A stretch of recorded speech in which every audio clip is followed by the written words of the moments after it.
오늘 함께 나누실 하나님 말씀은 사도행전 22장입니다.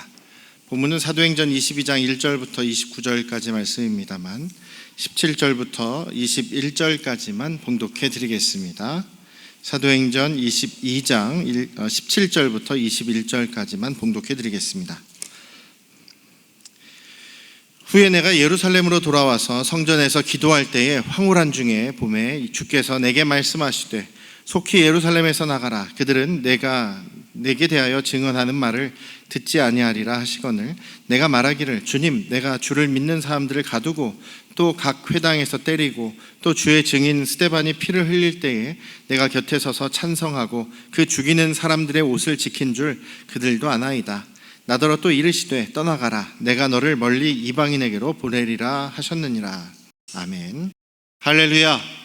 네, 오늘도 우리 아버지 하나님의 크신 그 은혜와 그 변함없으신 사랑이 여러분과 여러분 가정에 충만하시기를 주님의 이름으로 축원합니다.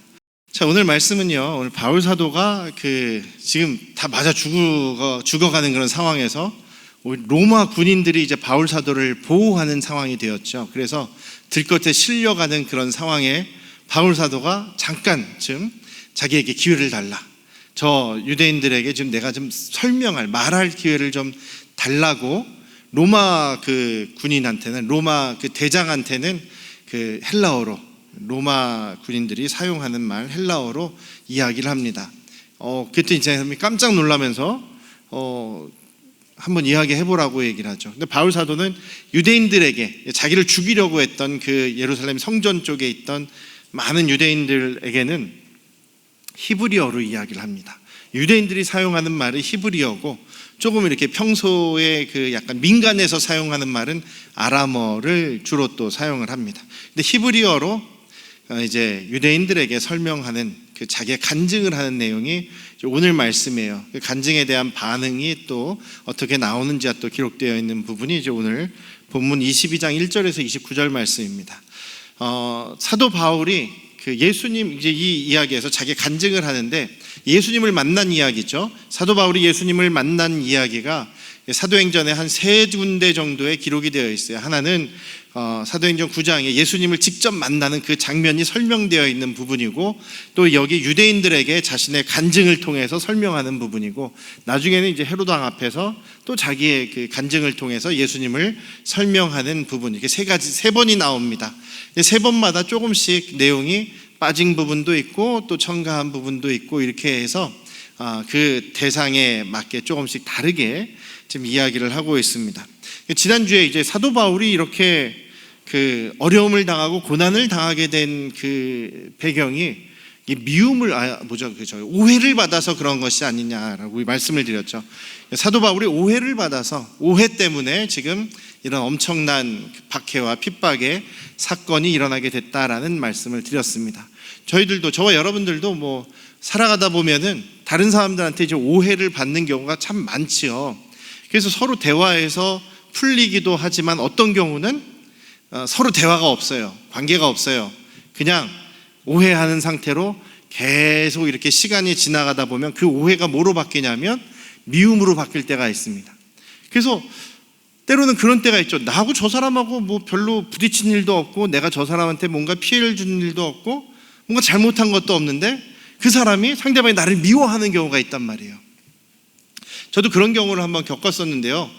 많이 겪었겠죠. 제가 잘 생각이 안 나서 그런지 몰라도, 미국에 이제 유학하러 갔을 때, 저는 이제 결혼하고서 한 6개월 정도, 7개월 정도 있다가 6개월, 7개월 만에 이제 유학을 가게 됐어요.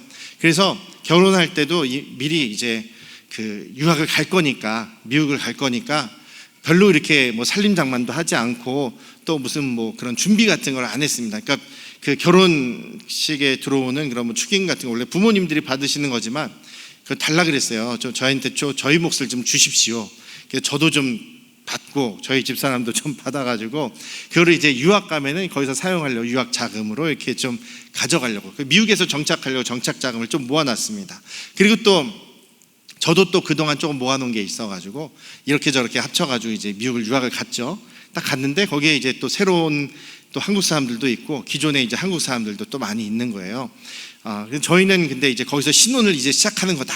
그리고 또 이제 미국에서 이제 그 정착을 하는 입장이니까 우리가 또 신혼으로 준비한 그런 것들 좀 사용해야겠다 그렇게 생각하다가 뭐가 제일 중요할까를 생각하다가 텍사스에 굉장히 넓은 곳이거든요. 장을 보러 가더라도 차를 타고 운전을 해서 한 40분 정도 가야지 한국 마켓이, 한국 마트가 있고 또 그래요. 그래서 김치 사러 가려고 그래도 혹은 그 한국 음식 재료를 사러 가려고 그래도 그렇게 막 40분 50분 운전을 해야 되기 때문에 차가 필수인 거예요. 그래서 원래는 중고차를 살까 그러다가 중고차는 또 거기가 굉장히 덥기 때문에 고장이 잘 난다 그래서 저희 아버지께서도 살려면 차라리 새 차를 사라, 고장 안 나게 편하게 타는 새 차를 사라라고 이렇게 말씀을 해서 그 생각도 있고, 그래서 저도 이렇게 중고차를 사려고 하다 보니까 별로 마음에 안 들었어요. 그래서 그 당시에 그 새 차를 샀습니다.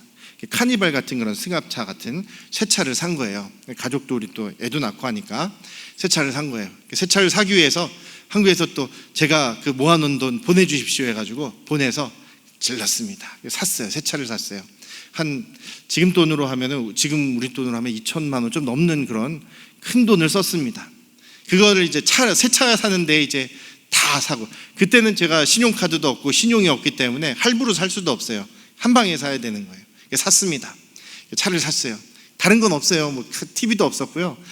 다른 거 이렇게 산 것도 없어요. 차만 한 대 새 걸 딱 샀습니다. 그리고 났더니 저는 몰랐는데 나중에 알고 보니까 그 신학교의 한국 사회에 어떤 소문이 돌았냐면, 한국에서 정말 부잣집 아들이 왔다. 한국에서 정말 부잣집 부부, 신혼부부인데 되게 부자다. 아버지가 목사님이라는데 와, 재벌 목사 아들인가 보다 하면서 저희가 졸지에 재벌 2세가 된 거예요. 왜냐하면 다들 이렇게 좀 힘들고 어렵게 사는데 우리는 오자마자 새 차를 샀다 이거죠. 새 차 하나 산 것 때문에 지금 소문이 막 그렇게 퍼지는 거예요. 근데 저한테 물어보는 사람이 있으면은 그게 아니고요, 저희 결혼 자금 이겁니다 이렇게 설명을 해줄 텐데 아무도 물어보는 사람이 없고 그런 소문들만 저희들 모르게 이렇게 돌고 있었다는 거예요. 근데 점점 시간이 지나갈수록 좀 이상해요. 저희 같은 아파트 지금 학생 기숙사 바로 옆쪽 가까운 데에 어떤 조금 나이가 저보다는 이제 훨씬 많은 한 7, 8살 많은 목사님 부부, 큰 아들이 또 굉장히 큰 아들인데 살고 있는데, 그분이 이상하게 저를 오다 가다 이렇게 만나면 이제 제가 인사를 할 거 아니에요. 인사도 잘 안 받아요. 그러면서 저를 보는 시선이 좀 이상해. 그리고 그냥 툭툭 기분 나쁜 얘기를 또 하면서 지나가는 거예요. 그래서 저 사람이 왜 나한테 이러지? 이런 생각을 하면서 하려면 하고 말라면 하고, 저는 그거 이렇게 붙잡고 왜 그러냐고 물어보지도 않고요, 싸우지도 않고 그러거든요. 근데 나중에 알고 봤더니 자기네가 돈이 필요했다는 거예요. 굉장히 지금 어려운 상황에 돈이 필요했다. 그런데 저 재벌집 아들은 자기에게 헌금할 생각이 전혀 없었다. 돈이 저렇게 많고 새 차도 살 수 있는 사람이 자기들의 어려움을 알지도 못할 뿐만 아니라 도와주지도 않았다는 거예요. 제가 알았나요? 모르기도 했지만 얘기도, 저하고 평소에 얘기도 안 하는 사람인데 그렇다고 저희가 어떻게 알고 도와줄 돈도 없었겠지만 그랬냐냐 이거죠. 나중에 그래서 우리를 되게 미워했다고 얘기를 건너 또 들은 거예요. 저희는 참 황당하죠. 근데 어쨌든 그렇게 해서 그냥 떠나갔어요. 저희는 그런 거 이렇게 별로 신경 안 씁니다만, 그런 경우들 여러분들이 있지 않습니까? 오해가 있어요. 오해는 서로 얘기를 하면 푸는데 그런 관계가 아니면 그냥 혼자서 자기 소설 쓰다가 그냥 미워하는 경우. 그래서 여기 사도 바울 같은 경우는 죽을 지경까지 이르는 건 아니겠습니까? 여기 있는 사람들이 사도 바울의 이야기를 직접 들은 사람도 그렇게 많지 않을 거예요.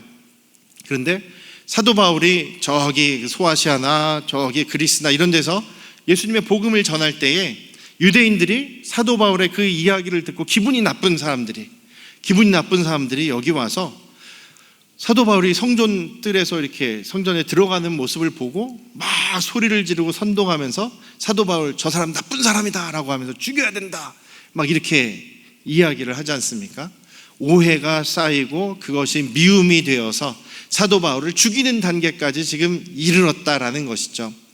오늘 말씀에서는 우리도 사도 바울처럼 이렇게 오해 때문에 계속된 미움을 받을 때가 우리도 있지 않느냐라는 얘기를 한번 하고 싶고, 그럼 그 미움을 당할 때 사도 바울은 또 어떻게 또 대처하고 어떻게 그 사람들을 대했는가라는 것을 우리가 한번 생각해 보시면서 또 우리도 거기에서 이제 배울 점을 나누고 우리도 또 실천해야 될 그런 말씀을 한번 생각해 보기를 원합니다. 여기 유대인들이 보면 사도 바울을 참 미워하는 것 같지 않습니까? 사도 바울을 참 미워하는데 왜 이렇게 사도 바울을 미워했을까요? 왜 이렇게 사도 바울을 미워했을까요? 이것은 지난주 본문에 나와 있는데요. 그 21장 28절을 한번 보시겠습니까? 사도행전 21장 28절을 한번 보시면은 거기 뭐라고 되어 있냐면 소아시아에서 온 유대인들이 막 소리를 지르고 선동하는 거예요. 이스라엘 사람들아, 우리를 좀 도와달라. 저 사람은 각처에서 우리 백성과 유대인들과 율법과 또 이곳 성전을 비방하여 모든 사람을 가르치는 사람이다. 그 자가 또 헬라인을 데리고 이방인을 데리고 지금 성전에 들어가서 이 거룩한 곳을 더럽혔다라고 얘기하는 거예요. 그러니까 그 말만 들은 사람들이 막 선동을 하면서 막 소동을 일으키면서 바울을 죽이려고 지금 하는 거죠. 이런 일이 또 언제 있었습니까? 에베소에서 이런 일이 또 벌어지지 않았습니까? 바울을 통해서 오랜 기간 복음이 증거되고 사람들이 예수님을 믿게 되고 또 거기서 하나님의 능력이 나타나니까 그동안 우상을 만들어서 팔던 사람들, 우상, 은세공업자들이 거기서 막 우리 신은, 우리 아데미 신은 우리가 지킵시다 라고 하면서 막 사람들을 선동해서 바울을 잡아 죽이려고 하는 그런 일이 있었지 않습니까?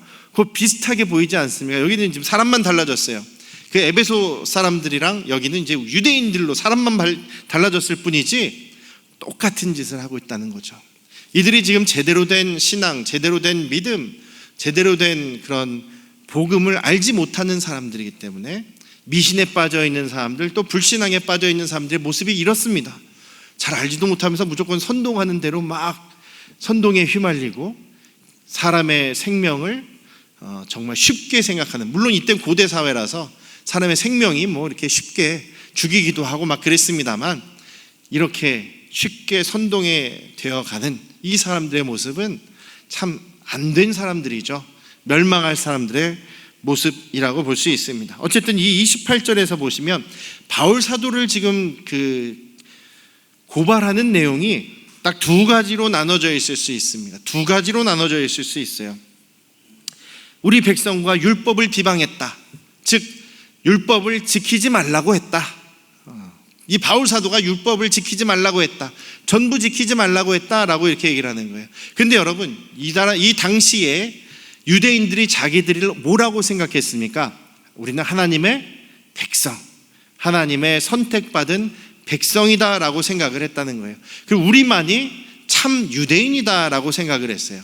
그런데 우리가 하나님의 백성이고 유대인이라는 증거가 뭐냐면 율법을 전부 지키는 거예요. 그 율법이 어떤 내용인지, 어떤 의미가 있는지, 어떤 목적인지를 생각하는 게 아니라 그냥 우리에게 주신 율법을 그대로 전부 다 지켜야 한다. 이게 전부 다 지키는 사람이기 때문에 우린 유대인이고 하나님의 백성이다. 그 중에서 특히 할례는 우리 유대인의 하나님의 선택받은 백성의 상징이다. 이것은 절대적으로 중요하다.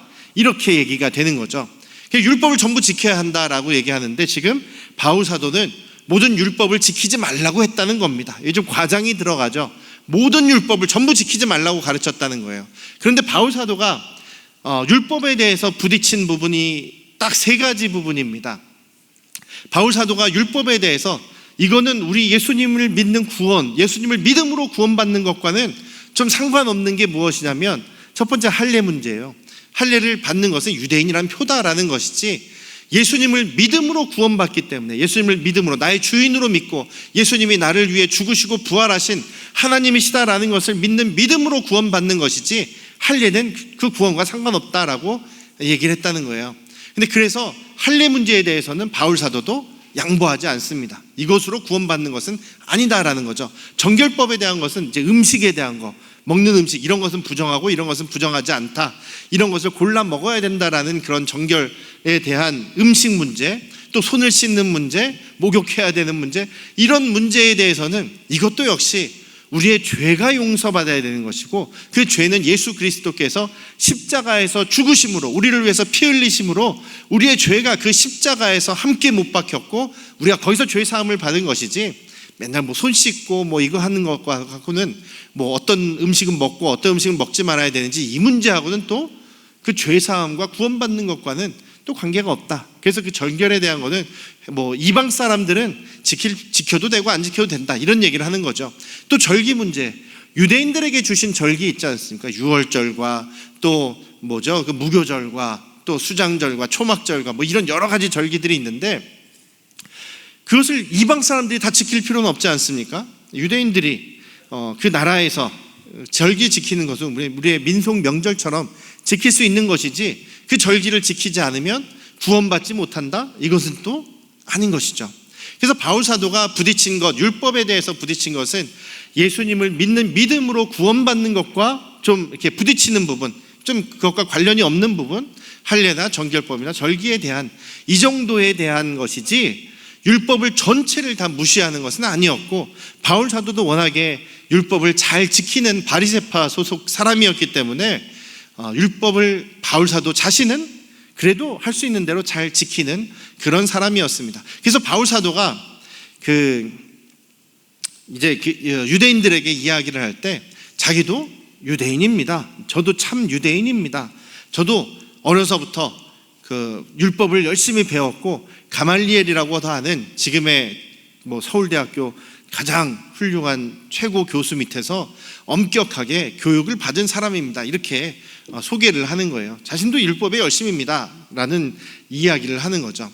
그리고 또 두 번째로는 뭐냐면 28절에서 헬라인을 데리고 성전에 들어가서 성전을 더럽혔다라는 겁니다. 이방인을 성전에 데리고 왔다고 성전을 더럽혔다고 얘기를 하는 거예요. 근데 그거는 바울 사도가 이방인을 데리고 성전 안 깊숙이 들어가지도 않았을 뿐더러 성전을 모욕한 적도 없는데, 이것은 그들이 지레짐작으로 바울 사도를 몰아 넣은 것이죠. 전에도 이제 성전에 대한 구조를 말씀드렸습니다만, 성전은 여러 뜰로 나눠져 있어요. 뜰로 구분이 됩니다. 성전 바깥에, 성전 그 벽을 둘러싸고 있는 그 부분을 이제 이방인의 뜰이라고 이야기를 해요. 이방인의 뜰이 있습니다. 그리고 이방인의 뜰 안쪽에는 이제 여인의 뜰이라는 게 있어요. 여성들은 거기까지만 들어갈 수 있습니다. 그 다음에는 유대인의 뜰이 있어요. 유대인 남자들이 들어갈 수 있는 뜰이 있어요. 그 안에는 제사장의 뜰이 있습니다. 제사장이 거기서 이제 번제 드리고 뭐 화목제 드리고 불 태우고 이렇게 하는 곳이, 그 소 잡고 하는 곳이 이제 제사장의 뜰인 거예요.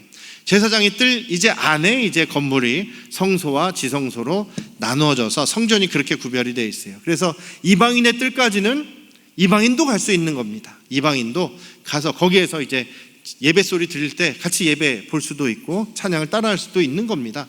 근데 지금 이 사람들은 이방인을 데리고 바울 사도가 저 유대인의 뜰, 유대인 남자들이 들어갈 수 있는 거기까지 지금 데리고 들어왔다고 막 선동을 하는 거예요. 근데 거기에서 지금 그 이야기를 다 그냥 듣고, 혹은 뭔지도 모르면서 그냥 선동이 돼가지고 막 바울을 죽이려 했다는 것이죠. 유대인들이 바울을 미워하는 이유는 일단 이것입니다. 율법에 대한 것을 바울 사도가 전부 다 지키지 말라라고 얘기하지 않았는데 전부 다 지키지 말라라고 했다는 것, 이방인을 데리고 안까지 들어가지 않았는데 이방인을 데리고 들어가서 성전을 더럽혔다고 하는 이 두 가지 문제로 지금 바울 사도를 미워하고 죽이려고 하고 있다는 것이죠. 바울 사도 입장에서는 정말 답답하고 참 황당한 그런 일이죠. 아까 저도 말씀드렸던 것처럼 갑자기 저는 전혀 상관없는데 사람들 혼자 오해하고 혼자 미워하고 있는 이런 상황이 지금 벌어졌다라고도 볼 수 있습니다. 근데 그런 상황에서 지금 바울 사도가 로마 대장한테 자기가 지금 이야기할 수 있는 지금 기회를 달라고 해서 이야기를 하지 않습니까? 그러면 여러분들이나 저나 여러분들 같으면 어떤 이야기를 하시겠습니까? 여러분들 생각하는 것처럼 저는 그 율법을 전부 다 지키지 말아라라고 얘기한 적이 없습니다. 저는 이런 문제 한 3가지 문제 조금 그것이 예수님을 믿고 구원받는 것과 좀 다르다고 한 것이지, 저는 율법을 전부 폐하자는 얘기는 한 적이 없습니다. 이렇게 얘기할 것 같지 않습니까? 그리고 여러분들이 오해하셨나 본데 저는 이방인을 데리고 절단코 성전 안까지 들어간 적이 없습니다. 저는 이방인의 뜰까지만 들어갔지 성전 안까지 데리고 들어간 적은 한 번도 없습니다. 저는 여러분들도 일주일 동안 잠잠하게 저를 보시지 않았습니까? 제가 일주일 동안 그 유대인 청년들을 데리고 4명을 데리고 가서 정결 서원이 끝난 그 사람들 데려가서 제가 제 돈으로 머리도 깎아줬고요, 정결의식도 해줬고요, 그 다음에 제사장에게 데려가서 이 사람들 서원이 끝났습니다, 신고도 하지 않았습니까? 제가 이렇게 율법을 잘 지키는 사람인데 저를 오해하시다니, 여러분들 오해하지 마십시오, 이렇게 설명할 것 같아요. 이런 변명의 얘기가 하나도 안 나와 있어요. 바울 사도가 지금 자기가 변호하는 자리인데 변호하는 이야기를 하나도 안 해요. 조금 했을지 모르겠는데 거의 안 합니다. 읽어보시면 아시겠지만 자신을 변호하는 얘기가 없어요. 무슨 얘기를 합니까? 예수님 얘기만 합니다. 내가 정말 율법에 열심히 있었습니다. 여러분들 막 예수 믿는 사람들 이 도를 막 괴롭힐 정도로 제가 열심히 조금 하나님을 섬긴다고 율법을 지키는 사람이었습니다. 그런데 제가 예수님을 만났습니다. 죽었다 부활하신 그 예수님을 내가 만났습니다. 그 예수님은 부활하신 분이십니다. 나를 만나주신 분이십니다. 나를 용서하신 분이십니다. 그 나에게 복음 증거하라고, 예수님을 전하라고 사명을 주셨습니다. 그리고 또 나를 또 이방인에게 보내셨습니다. 전부 무슨 얘기예요? 예수님 얘기만 하고 있어요. 그래서 지금 우리가 알 수 있는 것은 바울 사도가 계속 예루살렘에 오려고 하지 않습니까? 예루살렘에 오려고 할 때 사람들이 막 반대했잖아요. 가면 죽습니다, 가면 고통당합니다, 가면 박해당합니다, 이렇게 막 얘기할 때 바울 사도가 한마디 하죠. 제가 정말 예수 그리스도의 복음을 증거하는 저의 사명을 마치려고 할 이 마지막 마무리할 수도 있는 이 시기에 저는 제 생명도 아끼지 않습니다. 죽으면 죽겠습니다, 이렇게 가지 않습니까? 바울 사도가 지금 예루살렘에 가는 가장 중요한 목적이 뭐라고 우리가 알 수 있겠습니까? 예수님을 전하는 것. 오늘 말씀을 보니까요, 바울 사도가 이야기하는 것 중에 다른 부분에선 좀 빠진 내용이 있어요. 여기만 나와 있는 부분이 무엇이냐면 17절부터 21절까지 우리가 읽은 말씀인데요, 이것은 바울 사도가 다메섹으로 가는 길에서 예수님을 만나지 않습니까? 예수님을 만나고 장님이 됐다가 아나니아라고 하는 주님의 제자로부터 안수를 받고 기도받고 이제 눈이 나아집니다. 그리고 거기서 또 예수님으로부터 사명의 이야기를 받습니다만 또 아나니아에게도 다시 한번 바울 사도가 어떻게 될 것이라는 사명의 이야기를 또 듣게 됩니다. 그리고 나서 얼마 후에 바울 사도가 예루살렘에 내려간 적이 있어요. 예루살렘을 방문한 적이 있습니다. 예루살렘을 방문했을 때 거기서 이제 예수님의 제자들과 별로 만나지도 않고 자기는 거기에서 주님의 복음을 전하려고 했다라고 나와 있어요. 그리고 오늘 말씀해 보니까 예루살렘에 방문했을 때 거기 성전에서 기도했다는 거죠. 무엇을 기도했을까요? 제가 이 유대인들에게 예수님을 전하겠습니다라는 기도를 하고 있었던 것입니다. 예수님께서 뭐라고 말씀하시냐면 너 거기 있지 말고 속히 예루살렘으로 나가라. 예수님의 복음을 전하려고 했을 때 거기 있던 유대인들이 바울을 죽이려고 했던 내용이 그 앞부분에 우리 그 사도행전 앞부분에 나오거든요. 그랬을 때 예수님께서 바울 사도에게 여기 있지 말고 빨리 떠나라라고 말씀하셨다는 거예요. 그 말씀을 듣고 바울 사도가 떠나게 됐다는 거죠. 바울 사도는 뭐라고 얘기하냐면 주님, 제가 전에 여기에서 정말 열심히 율법 생활을 했고 또 스데반 집사를 죽일 때에 제가 옆에서 그것을 지지하고 또 사람들이 스데반 집사 죽일 때 옷을 또 맡아줬던 사람이 아닙니까? 제가 그렇게 열심히 유대교를 위해서 했던 것을 아니까 그 사람들이 제 얘기를 듣지 않겠습니까? 이렇게 얘기하는 거예요. 근데 예수님께서는 아니다, 떠나라, 너 거기 있으면 안 된다, 너는 가서 이방인에게로 가라, 멀리 이방인에게로 가라, 그렇게 예수님께서 명령을 하셨다라는 겁니다. 그래서 바울 사도가 원하는 것은 예루살렘에 머물면서 예루살렘에 있는 유대인들에게 예수님의 복음을, 부활하신 그 예수님을 증거하고 싶었는데 예수님께서 가라 그랬다는 거예요. 그래서 떠날 수밖에 없는 상황이에요. 그래서 우리가 알다시피 바울 사도가 다소에 있다가 안디옥에 갔다가 안디옥에서 안디옥 교회를 이렇게 성장시키고 또 그리고 자기 거기서 또 파송돼서 선교를 하게 되었던 것이죠. 그래서 바울 사도가 예루살렘에서 유대인들에게, 자기 동족에게 복음을 증거한 적이, 정말 원 없이 실컷 복음을 전한 적이 한 번도 없어요. 그래서 바울 사도가 로마서에서도 얘기하고 항상 이야기하는 것이, 나는 내 동족에게 복음을 전하고 싶습니다.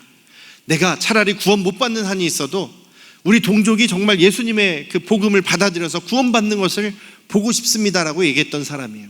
그러니까 지금 바울 사도는 자기가 지금 예루살렘에서 유대인들에게 복음을 전하게 될 때 무슨 얘기를 전할 것인지를 미리 준비해 온 겁니다.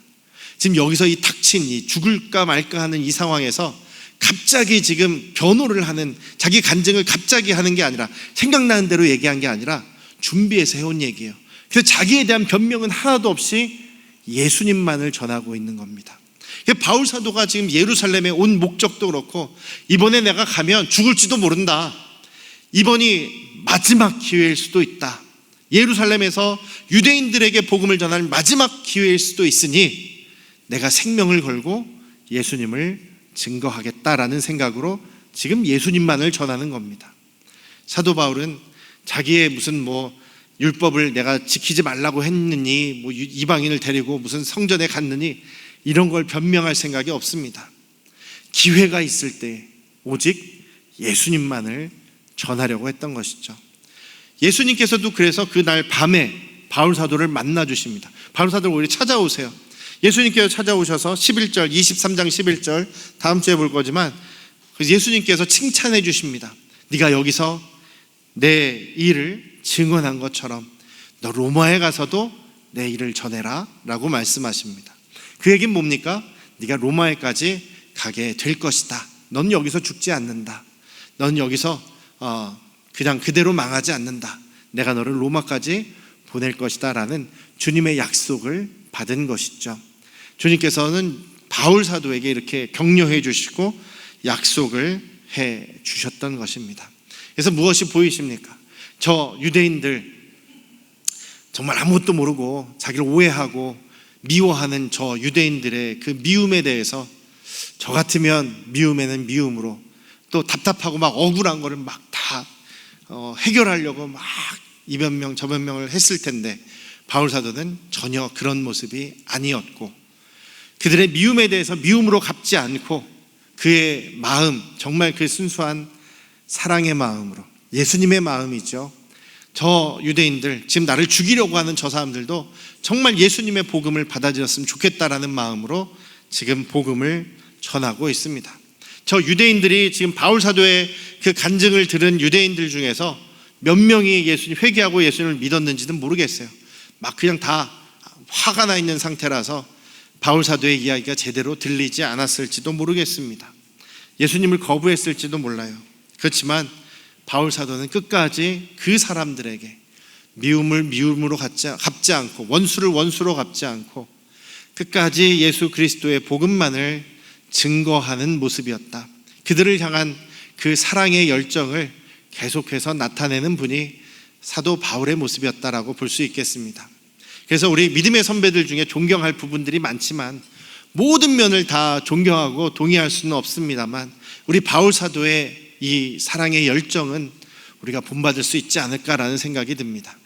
여러분들도 바울 사도처럼 예수 그리스도만이 나의 주님이시고, 예수 그리스도만이 나의 생명의 근원이시며 나의 주님, 나를 위해 십자가에 죽으시고 부활하신 분이시라는 것을 믿으십니까? 예수님께서 죽으셨다 부활하셨기 때문에, 그것이 정말 역사적인 사실이기 때문에 우리가 그 예수님을 우리의 구원자로, 우리의 주님으로, 우리의 하나님으로 믿고 고백할 수가 있는 것이죠. 세상에 어떤 어려움, 어떤 박해가 우리에게 놓인다 할지라도, 우리를 미워한다 할지라도 그것을 미움으로 복수하지 않고 사랑으로 그들을 품을 수 있는 것도 바로 예수 그리스도 때문이다라는 것을 잊지 않으시기를 주님의 이름으로 축원합니다. 혹시 지금 이 순간에 누가 여러분들을 미워하거나, 누가 여러분들을 오해하고 있거나, 그러니까 여러분들이 오해를 당하시거나 미움을 당하시거나 뭔가 그런 상황 속에 있지는 않으십니까? 어떻게 여러분들은 그들을 대하고 계십니까? 저 사람이 나를 미워하니까 나도 미워한다. 저 사람이 나에게 손해를 끼치니까 나도 손해를 끼친다. 저 사람이 나에게 나쁘게 했으니 나도 두세 배로 갚아주겠다, 이런 마음을 갖고 계십니까? 아니면 저 불쌍한 영혼, 저 구원받아야 될 영혼, 주님 긍휼히 여겨주시고 불쌍히 여겨주십시오, 이 마음을 가지고 계십니까? 후자여야겠죠. 같이 기도하겠습니다. 아버지 하나님, 자신을 미워하고 죽이려고 하는 그 사람들, 또 억울한 누명과 오해를 받고 있는 그 상황에서 바울 사도는 미움을 미움으로 갚지 않고